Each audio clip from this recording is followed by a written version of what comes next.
Hello friends, today I will tell you how to deactivate your Instagram account temporarily. So let's start. First open your web browser. Write www.instagram.com in the search bar when you enter Instagram login with your account.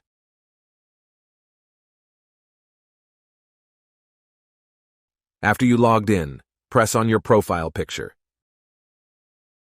Then click on the Edit Profile button beside the profile picture. Scroll down until you see the Deactivate Your Account Temporarily option. Click on it. This option will take you to this page.